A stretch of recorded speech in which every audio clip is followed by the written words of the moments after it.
Hello student, अब हम करते हैं 3.3 के फर्स्ट क्वेश्चन के बाकी बचे हुए पार्ट। तो सेकंड पार्ट करते हैं। फर्स्ट पार्ट हम कर चुके हैं। सेकंड पार्ट में हमें दो समीकरण दिए हुए हैं। रैखिक समीकरण युग्म क्या दिया हुआ है, s माइनस टी बराबर 3, इसको हम समीकरण नंबर 1 कह देते हैं। और साथ में दूसरा दिया हुआ है s/3 plus t/2 equal to 6। अभी हम इसको समीकरण नंबर 2 नहीं कह रहे हैं, क्योंकि इसको हम अभी थोड़ा सा पहले हल करेंगे। हल क्यों करेंगे, क्योंकि इसके बाय में रकम है, तो एलसीएम लेके इसको हम हल करेंगे। 3 और 2 का एलसीएम ले लिया मैंने, 6 आ गया। 3 दूनी 6, जो 2 आया उसकी गुना करेंगे 2s आ गया।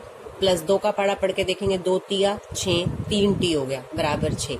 अब ये 6 बाय में है, इसको उधर ले जाएंगे तो गुना में चला जाएगा, तो ये आ जाएगा 2s प्लस 3t बराबर 6 गुना 6 कितना हो जाएगा 36। अब इसको हम समीकरण नंबर 2 नाम देंगे। ये 6 हम इधर ले आए हैं, 6 भाग का था, इधर आके गुना का हो गया और हमारा समीकरण बन गया 2s प्लस 3t बराबर 36। इसी तरह का है। अब हमने इसको समीकरण नंबर 2 नाम दिया है। फिर से वही, अब हमने कौन सी विधि लगानी है, प्रतिस्थापन विधि। प्रतिस्थापन विधि में क्या करना है, यहाँ से चर का मान निकाल के यहाँ रख देंगे। अब किसका निकालूं, आपको पता है, अच्छे से याद है कि t माइनस का है। जो चर माइनस का दिखता है उसी को कोशिश करनी है उधर लेके जाने की। तो s को इधर रखेंगे, इधर ले जाएंगे, ये हो जाएगा 3 प्लस टी, और इसको हमने समीकरण नंबर 3 नाम दे देना। और क्या लिखना है, s का मान समीकरण 2 में रखने पर। यहाँ पे s और t है चर, वहां पहले क्वेश्चन जितने हमने किए वहां पे x और y था, तो इससे क्वेश्चन में कोई फर्क नहीं पड़ता। चर s, t, p, q, r, u, v, x, y कुछ भी हो सकता है। समीकरण युग्म को हल करने का अर्थ है दोनों चर का मान ज्ञात करना। ये भी दो चर के ही रैखिक समीकरण युग्म है, क्योंकि इसमें s और t दो चर है हमारे पास। अब हम यहाँ क्या लिखेंगे, किसका मान निकाला है, s का। s का मान समीकरण 2 में रखने पर, जिस समीकरण में मान रख रहे हैं पहले उस समीकरण को लिखना है। 2s प्लस 3t बराबर 36, ये हमारा समीकरण नंबर 2 है। अब यहाँ पे s का मान रखना है 3 जमा t, 2 बाहर रहेगा, s की जगह आ जाएगा 3 प्लस t प्लस 3t बराबर 36। गुना करेंगे 2 को अंदर, 2 तिया 6 प्लस 2t, ये ध्यान रखना है 2 की t से भी गुना करनी है। ये दोनों t की रकम है, जुड़ सकती हैं। ये हो गए 6 प्लस 5t बराबर 36। 5t को इधर रखना है, चर वाली रकम को, बिना चर वाली रकम को उधर लेके जाना है। 36 माइनस 6, इसको क्यों लाते हैं, क्योंकि एक जैसी रकम है, जोड़ घटा हो सकती है। 5t बराबर 36 में से 6 गए 30, t बराबर 30 बाय में 5 काट के आ गया 6, t का मान आ गया 6। तो ये हमारे एक चर का तो मान निकल गया, t का मान 6। अब हमें t का मान कहीं भी रख के s का मान ज्ञात करना है, तो हम कहाँ रखते हैं, समीकरण नंबर 3 में। यहाँ कर रही हूं मैं, t का मान समीकरण 3 में रखने पर, समीकरण नंबर 3 उतारेंगे, s बराबर 3 प्लस टी, समीकरण 3 लिख दिया यहाँ पे। s का, t का मान क्या है 6, तो s बराबर 3 प्लस 6, s बराबर 9। तो ये हमारे दूसरे चर का मान भी आ गया। तो हमारा आंसर क्या आ गया, s का मान 9 और t का मान 6। तो ये हमारा आंसर है, जिसमें हमें दोनों चर का मान याद कर लिया है। अब हम थर्ड पार्ट करते हैं इसका। थर्ड पार्ट में हमारी स्टेटमेंट है, पहला समीकरण हमें दिया हुआ है 3x माइनस वाई बराबर 3, समीकरण नंबर 1। और समीकरण नंबर 2 हमें दिया हुआ है 9x माइनस 3y बराबर 9, समीकरण नंबर 2। तो अब हमने फिर वही प्रतिस्थापन विधि कहा हुआ है हमें लगाने के लिए। हम यहाँ से एक चर का मान निकालेंगे और यहाँ पर रख देंगे। तो हमने क्या मान निकाला, यहाँ से हम यहाँ से निकालते हैं, y को उधर लेके जाएंगे, 3x बराबर 3 प्लस वाई।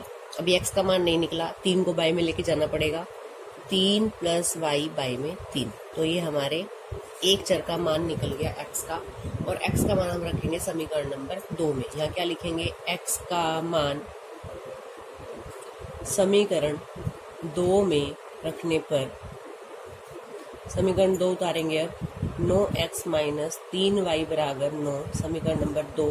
अब यहाँ पे क्या रखें, x का मान रखते हैं, 9 बाहर है, x का मान यहाँ रख दो, 3 प्लस वाई बाई में 3 माइनस 3y बराबर 9।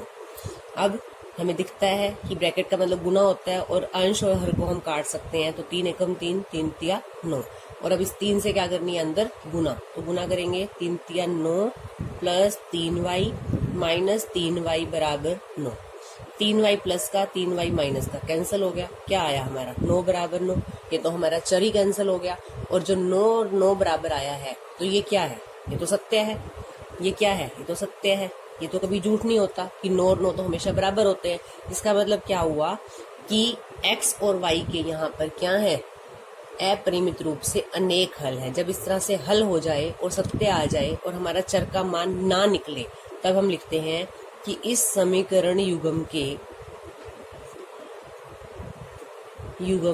के अनेक हल हैं। ये हमारा आंसर है, यानी कि इसके अद्वितीय हल, यानी कि एक हल नहीं है, यानी x और y का केवल एक मान नहीं आया, यहाँ पर इस समीकरण युग्म के अनेक हल हैं। तो ये हमारा सेकंड पार्ट है। हम आगे फर्स्ट क्वेश्चन का फोर्थ पार्ट कर लेते हैं। फोर्थ पार्ट में हमें दो समीकरण दिए हैं, 0.2x प्लस 0.3y बराबर 1.3। अभी यहाँ पॉइंट में है तो मैं कोशिश करती हूँ पॉइंट हट जाए, तो मैंने इसलिए इसको समीकरण नंबर 1 नाम नहीं दिया अभी। अब पॉइंट कैसे हटते हैं हमें आता है।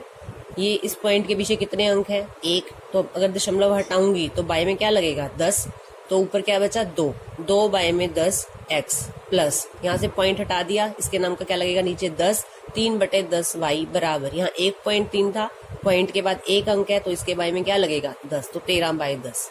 अब एलसीएम लेंगे, दोनों के बाय में 10 है, एलसीएम क्या आएगा 10, तो ऊपर 10 से 10 कट गया, क्या आया 2x प्लस यहाँ भी 10 से 10 कट गया, क्या आया 3y बराबर 13 बाय में 10। ये 10 यहाँ कहाँ है बाय में, अब इधर ले जाती हूँ उसको, कहाँ आ जाएगा गुना में, तो यहाँ क्या बचेगा 2x प्लस 3y बराबर 13/10 तो है, इंटू में 10 से 10 कैंसिल हो गया, क्या बचा 2x प्लस 3y बराबर 13। ये हम अब समीकरण नंबर 1 इसको नाम देंगे। ऐसे ही जो दूसरा समीकरण दिया गया है हमें 0.4x प्लस 0.5y बराबर 2.3, इसके भी मैंने दशमलव हटा लिए हैं। इसके 4 बाय में 10x प्लस 5 बाय में 10y बराबर 23 बाय में 10। यहाँ हमने काटना नहीं है, 5 का पहाड़ा पढ़ना नहीं हमने, क्योंकि हमें दिख रहा है कि दोनों के बाय में सेम है 10। हम एलसीएम ले लेंगे 10 से 10 कट गया, ऊपर 4x बच गया, प्लस 10 से 10 कैंसिल हो गया, 5y आएगा बराबर 23 बाय में 10। अब इस 10 को भी यहाँ ले जाते हैं, यहाँ बटे में है, उधर जाकर गुना का हो जाएगा, 4x प्लस 5y बराबर 23 बाय में 10 इंटू 10 से 10 कैंसिल हो गया, तो 4x प्लस 5y बराबर 23। इसको हम समीकरण नंबर 2 नाम देंगे। और हम अपने इसमें से x का मान या y किसी एक का मान निकालकर यहाँ पर रखना है। तो यहाँ से मैं x का मान निकाल रही हूँ, 2x को मैंने इधर ही रखा क्योंकि मैंने x का मान निकालना है, 13 माइनस 3y। अब 2 को भी बाय में लेके जाना होगा, x बराबर 13 माइनस 3y बाय में 2। इसको मैंने समीकरण नंबर 3, जहाँ पे एक चर का मान निकल गया, उसको समीकरण नंबर 3 नाम दे दिया। अब इस x का मान हम समीकरण नंबर 2 में रखेंगे। x का मान समीकरण 2 में रखने पर समीकरण नंबर 2 उतारते हैं यहाँ से, 4x प्लस 5y बराबर 23। समीकरण नंबर 2, अब x का मान रखो, 4 तो बाहर है, अंदर क्या है 13 माइनस 3y, सारे के बाय में 2 प्लस 5y बराबर 23। बार बार समीकरण बार बार नहीं डालना, एक बार जहाँ उतारा वहां पे समीकरण नंबर 2। अब ये हमें दिख रहा है ये कैंसिल हो रहा है आपस में, पहले पहाड़ा पढ़ दो, 2 एकम 2, 2 दूनी 4। अब इसको गुना कर लो, 13 से 2 की गुना 13 दूनी 26 माइनस 2 तिया 6y प्लस 5y बराबर 23। अब देखो किसको हल कर सकते हैं, 26 और 6 को या 5 को किसको हल कर सकते हैं, जिनके साथ y लगा हुआ है। 6 और 5 दोनों y की रकम है। अब ये भी देखना पड़ेगा कि जोड़ना है या घटाना है। क्यों जोड़ना है, नहीं जोड़ सकते। क्यों घटाना है, घटाना है क्योंकि अलग अलग निशान की रकम है, तो घटाएंगे 26। अब सोचो क्या आएगा, 6 में से 5 गया, 1 y तो आ गया, लेकिन निशान जरूर सोचना है। अगर निशान नहीं सोचा तो आगे सारा क्वेश्चन गलत। माइनस का 1y बराबर 23। 1 ना भी लिखे तो भी चलेगा, खाली y भी लिख सकते हैं, लेकिन माइनस का निशान भूलना नहीं है। अब ये माइनस का y है, ये ध्यान रखना है, इधर ही रखना है। जब रखोगे तो माइनस नहीं भूलना। 23 माइनस 26, ये माइनस नहीं भूलना, क्योंकि 26 का निशान नहीं है ये माइनस किसका है? y का है। जब y इधर रहेगा तो उसका माइनस भी उसके साथ ही रहेगा। ये 26 उधर जाकर माइनस का हो गया। माइनस y बराबर, फिर से सोचो, जोड़ना या घटाना? घटाना। 26 में से 23 गए 3, फिर निशान जरूर सोचना है। अगर निशान नहीं सोचा तो क्वेश्चन गलत। माइनस से माइनस कैंसिल, क्या आ गया? y बराबर 3। एक चर का मान तो निकल गया, y का मान तो निकल गया। फिर आगे क्या करते हैं? y का मान कहाँ रखें? समीकरण 3 में रखने पर। जरूरी नहीं है 3 में रखना है, 1 में भी रख सकते हैं, लेकिन 3 समीकरण सबसे छोटा होता है तीसरा, इसलिए 3 में रख देते हैं। तीसरा समीकरण क्या है हमारा? x। ये क्या है हमारा? x बराबर 13 माइनस 3y बाई में 2। ध्यान से देखना है मान कैसे रखना है, खुद रखना आना चाहिए। ये एक बार सिखाया जा रहा है, उसके बाद खुद आना चाहिए। 13 माइनस 3, जहां y दिख रहा है बस वहां पे 3 रख देना है, और ये बाय में सारे के हैं 2। अब सोचो आगे क्या आएगा? 13 माइनस इंटू का मतलब यहाँ पे गुना होता है, ब्रैकेट का मतलब 9 आ गया, बाय में 2। 13 में से 9 गए 4, बाय में 2, 2 से 2, 2 दूनी 4, तो x का मान क्या आ गया? 2। तो ये हमारे दूसरे चर का मान भी आ गया। तो लास्ट में आंसर आपको जरूर लिखना है। आंसर क्या है हमारा? x का मान 2, y का मान 3। तो ये हमारा आंसर है।